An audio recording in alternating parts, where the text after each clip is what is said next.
Pretty much anybody who's ever had a wood shop, a metal shop, or even a garage where they move heavy equipment has thought about putting a track system on the ceiling for moving heavy stuff. In our last video, we built a vacuum lift system and tested some of the weight holding capacities of that system. And then we just threw up a really quick track so we could use it. In this video, we're going to put up a nice track system that has some significant weight holding capabilities. And we're going to show you from start to finish how we did that. But for that, I'm going to need some help. So Maggie and Quinn have agreed to help me to do the high up scary ladder stuff to install this new system. Thank you guys very much for the help. You guys ready to get this done? Yes. Yes, sir. Let's do it. This is P1000 Unistrut. You can pick this up from Lowe's or Home Depot for like 40 bucks. And if you've ever wanted to build an overhead track or an overhead gantry system, this stuff can save you a ton of money. Now, while this stuff is only $40 a stick, it's $40 for a 10-foot stick, not, you know, the 5-foot stick I'm holding in my hand. All the accessories for hanging this can get really expensive. Today, we're going to show you how we hang it in our shop on the cheap. P1000 is pretty popular in the electrical and fire suppression world, and they also use this stuff to make shelves and racks and stuff like that, so it's pretty sturdy stuff. But if you look around, you can find all kinds of fun accessories like these trolleys. These are the trolleys that we're going to use today. This is a T-trolley with 4 bearings, and it's a sealed bearing. Now, there's lots of options out there on the market. There's some really inexpensive ones that look like this and don't have sealed bearings, and they're super loud. And then there's even cheaper ones that look like this that only have about a 50-pound weight rating. So I went with these because they're a little bit nicer, and really a set of these is only about 60, 65 bucks on Amazon. So they're gonna get us where we want, and the hold capacity is 700 pounds a piece on these. Now we need 2 tracks that are 20 feet long for our gantry system. That means we have to join 2 pieces together. During the manufacturing process, I'm sure as it's coming out of the press, they shear this off. So there's the ends right here aren't perfect. Now you can absolutely get away with just butting these up and running a trolley down it, but there's a little catch in there, there's a little bump, and I don't like it. So what we're gonna do is we're gonna go ahead and cut about 1 inch off of each of these ends, get them nice and flat so we no longer have to deal with that, and it'll be a nice smooth transition. But to do that, we need to take all of our P1000 out to the metal room and chop the ends off.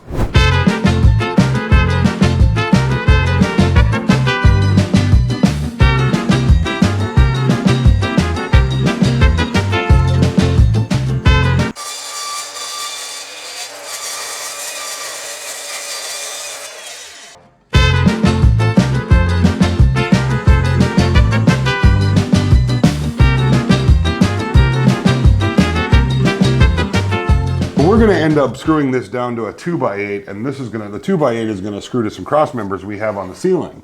Now you would think that you could just take a lag screw, lag right through these existing slots in the P1000, but you can't. Even with this really low profile head on this lag, the trolleys run into it. So we need something with a lower profile than that. Now they do have a bunch of mounting hardware that you can buy to mount these things, but we want a lot of support on these. And to do it every 2 feet on a 20-foot run twice would get really expensive. So we're literally just going to drill some holes like this in the top of here.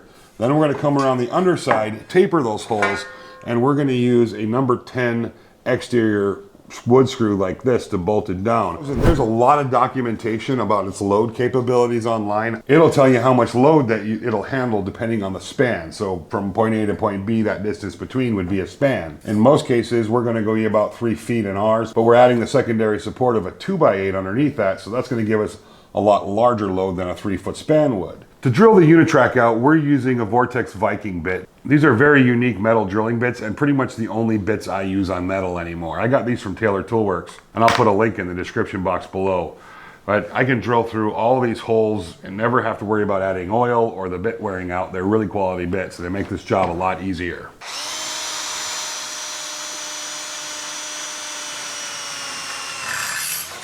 Something that every machinist on the planet is going to yell at me for is I put this in hammer drill. Now granted, I go through more bits this way, but watch how much faster it is. Through an 1/8 inch of steel like that. This bit right here is called an Flute Tapering Bed. I'm sure you've seen ones like this before. You can usually find a few of them on Amazon for cheap. They're good on wood, but when it comes to steel, they wear out really fast. This particular brand right here is absolutely amazing. It cuts steel like it's cutting wood, and it just gives you a really nice clean taper really quickly, and it just lasts and lasts and lasts.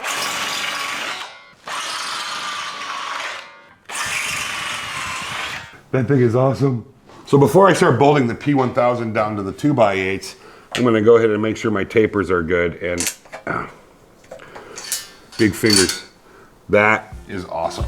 The trolley's gonna be able to get by that with no trouble at all.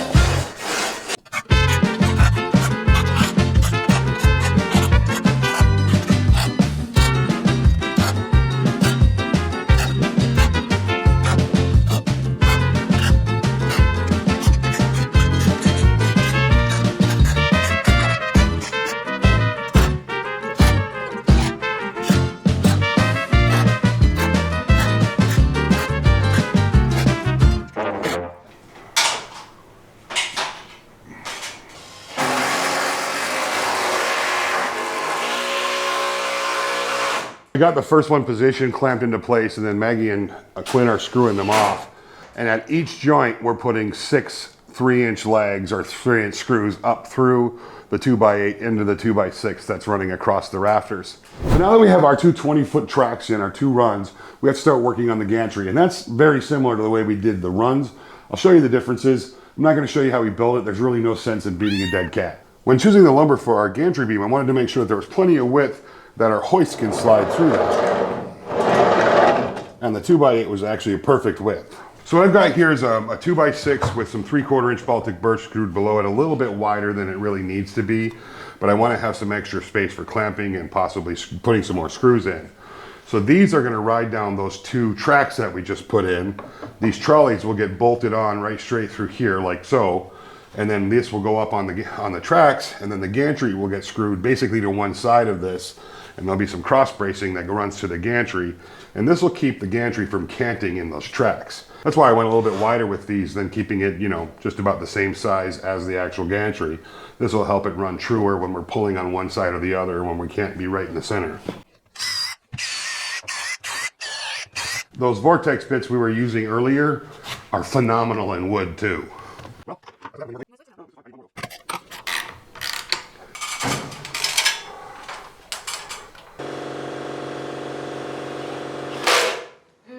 All right, let her go, see what she does. Okay. It's not going to go down past the plywood yet, so just a little ways. Okay. Let's see how it goes. So this is a little upgrade from the last motor we were using. If you saw the last video, we had a $150 hoist that we were using that we bought on Amazon. Now that one had a corded remote, so you controlled it from the remote, the up and down. I wanted to get a little bit fancier, so I bought this one. This was about $200. It has the same lift capacity as the other one, 880 pounds, and you can bolt those T-trolleys right to the bottom of this. So it's really super easy to use. We're gonna throw this up on the gantry, do our cross bracing, adjust everything out a little bit so it's super smooth, and then we'll show you how it works.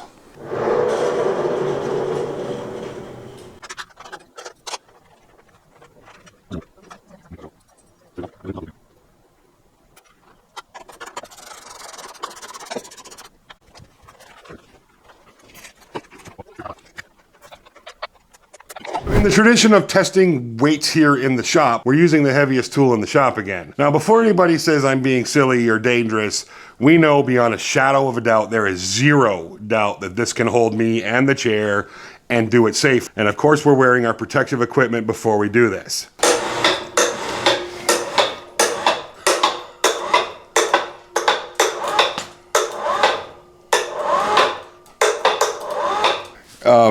Yeah, so that's the weights.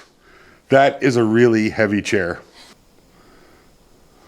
This is actually kind of comfortable. I think I'm going to build like a wicker basket I can hang from it and just chill out in. There's a couple of things in that build that I didn't talk about that kind of go without saying, like making sure that your 2 tracks are lined up with each other really well so the gantry slides down them, and making sure that you have a really good hold capacity to your ceiling. Now, a system is only as good as its weakest link, like I said in the last video about the vacuum lift, and it's the same situation in this case also. If you don't have a strong enough ceiling, your support structure isn't there, you're not secured well enough, all those things affect how much your system can lift. It's very important that you consider those things before you park yourself on a wheelchair and lift yourself up with it. Big thank you to Maggie and Quinn for helping me get this done. There's no way I could have got this done without them. Very happy with the results. And if you haven't seen the last video about the vacuum lift system, I'll put it right here. You should go check that out. And in the meantime, we'll get started on the next video, and we'll see you then. Hey guys, can you plug the hoist back in? The straps are making my moves hurt. Hello? Anybody? This isn't funny anymore.